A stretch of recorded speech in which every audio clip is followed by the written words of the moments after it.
Hello, everyone. Thanks, Mr. Violaris, for this wonderful event. I'm going to discuss about how crew welfare affects and affects at the same time crew retention and pool cohesion. Crew welfare is paramount in the maritime industry, and this is a major strategy that the company has to take in order to avoid leakage that, as the previous speaker said, discussed about shortage of officers. You will have a shortage of officers if you don't cultivate new crew and if you don't keep your own crew and increase your retention rates. So in order to do that, the strategy, and I can say the future of shipping, is dependent on crew welfare. The topics that I'm going to discuss, it won't take more than 8 minutes, don't worry. It's crucial factors for compliance with OCIMF and dry BMS, crew welfare mismanagement, what are the factors to mismanage crew welfare effective management, obstacles and challenges, risks and complexity, unattainable factors and operations inefficiency, stakeholders' resistance and reasons for opposition, and opportunities and efficiencies, and at the end, we'll give some areas for improvement and best practices. If we look at the crucial factors that OCIMF inspectors mainly focus is safety, operational efficiency, risk management, reputation and trust, and cost effectiveness, and at the end, documented evidence of continuous improvement of your ISM policy, procedures, and manuals. This, if you don't train your crew upon this continuously and upskill and reskill, as the previous presenter said, you're going to have a leakage of your pool and problems with vetting inspectors and with your charterers. What may be the factors of causing a crew mismanagement, welfare mismanagement? Obstacles, like limited resources. Previously, I heard very nice theories about how to improve companies, but the 81% of the global shipping is companies from 1 up to 10 vessels maximum. Only the 19% are big fleets, which means high wealth, a lot of money, etc. So some obstacles is for those 81% of the global shipping companies that they have limited budget to find the limited, they have limited resources, budget constraints, outdated policies because they don't have the money to evolve, etc. Then we have the challenges like long working hours, cultural barriers, social networks, etc. Risks like poor crew welfare, mental health issues, emotional distress, and as you may understand, the most small companies cannot have manuals and human intensity in their business to control and educate and the shore staff and the onboard staff. The complexity like safety, training, communication, and healthcare.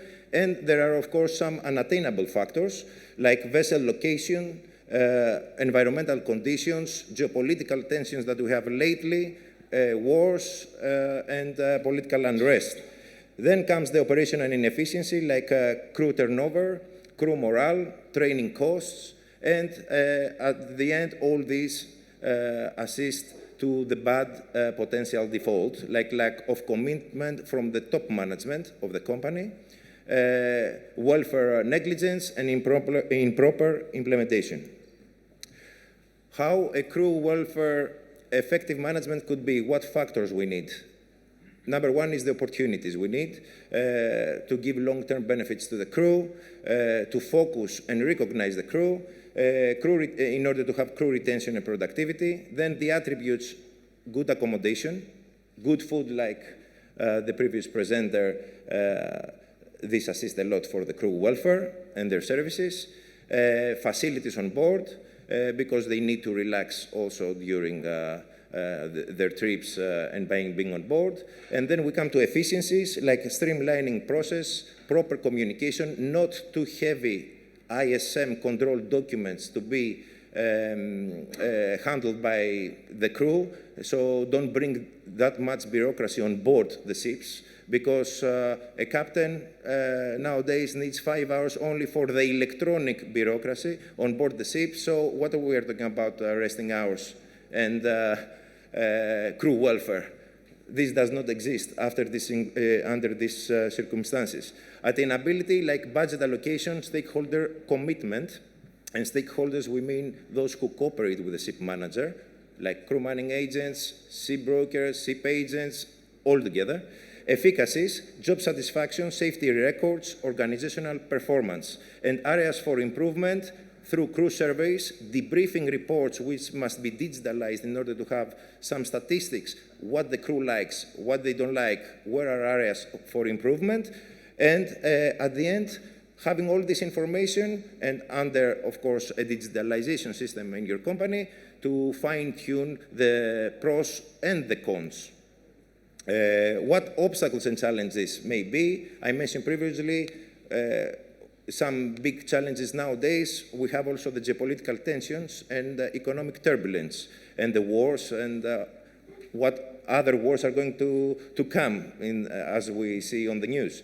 Then our turbulent charter rates that result to financial constraints of the company, and they affect their budgets. And then difficulties in accessing essential services and resources, because your vessels may be in remote areas or in some other countries that they don't have the facilities based on your trading areas that the other vessels of your fleet may have. The most important for me out of this is reactive scheduling instead of proactive scheduling. And scheduling comes not in general. It has to do about training, upskilling, crew changes, promotion, which are those are the basics, the basic pillars from my point of view concerning crew welfare. Then multicultural composition is good, but it's also bad. Not too many different nationalities on board the ship, but not too few also. Find the proper equilibrium. And then shorter trips and intensity of port calls, for example, for small tanker vessels, that they have port calls every 2 days. You may understand that the captains, the chief engineers, etc., they have to fill in all these ISM documents while mooring, while going at the port, etc., etc. What are the risks and complexity if we can, let me say, summarize them in 3 basic factors and pillars? Geopolitical tensions, as we said, increase the security risk of crew members, and we have seen this also in COVID times and now in Ukrainian war times in various ports. And number 2 is the economic turbulence bring job insecurity, because many P&I clubs and also the Seafarer Happiness Index have dictated that many seafarers were stranded and were not paid on time from various companies. And number 3 is complex international regulations and amendments like OKIMF and dry BMS now that imposes new procedures and logistics, that these logistics need more manpower, otherwise extensive focus on digitalization and technology. What would be the unattainable factors and operational inefficiency? Limited resources and operational inefficiencies, the fluctuating charter rates that we see the market going up and then suddenly going down again, so the budget changes from time to time. New build vessels are more attractive to the most new seafarers, the Generation Z that you said. They prefer newer vessels. They don't like old vessels. High competition may disrupt the ship operator from focusing on crew welfare. And trading of the vessel may deteriorate the seaman's life and life on board, as we said previously. So we have also the stakeholders' resistance and reasons to opposition. So even we provide solutions, there are some people that they resist to change. And this is some stakeholders in the shipping industry may resist in investing in crew welfare because they prefer to prioritize their budget on other things. even inside or outside their business scope. Opposition may stem from concerns about profitability and short-term financial gains. And here I can add that the most ships nowadays, they don't belong to ship owners, they belong to funds and international, let me say, even funds or structures of investors that they dictate the ship manager and the ship owner what the budget to be, and is not dictated by the same ship owner or ship manager. And at the same time, lastly, there are many nice third-party ship managers out there that they compete, but also some newcomers that they don't know, they don't have the know-how, and they suppress the prices, giving problems to old third-party ship managers. Why to remove resistance and how to do it? We have to focus on prioritizing the worker welfare. We must not forget that those people are in control of your asset and of your investment called ship.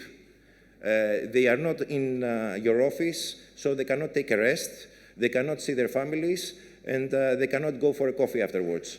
They are isolated.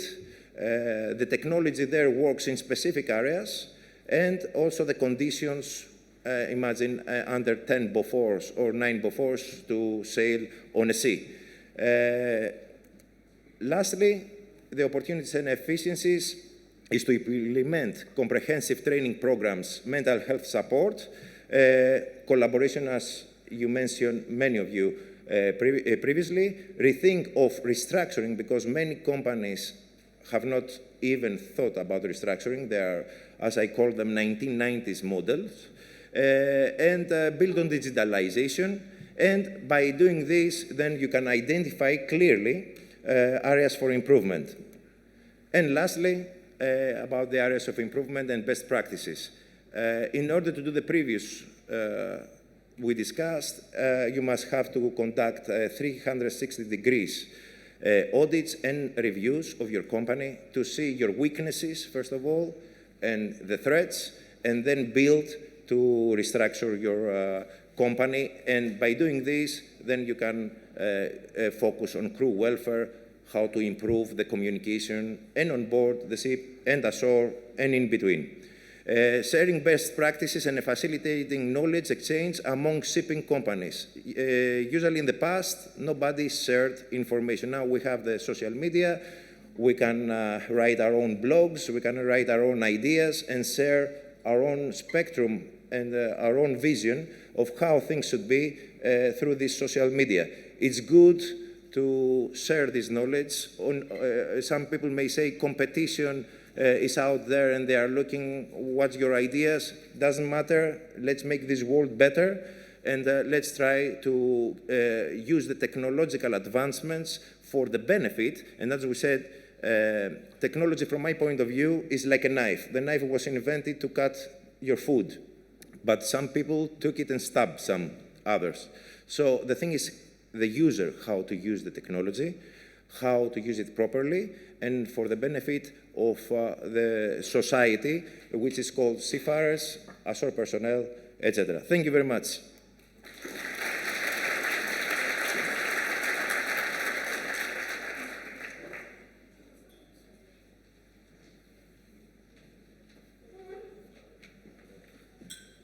So thank you very much. I think you also touched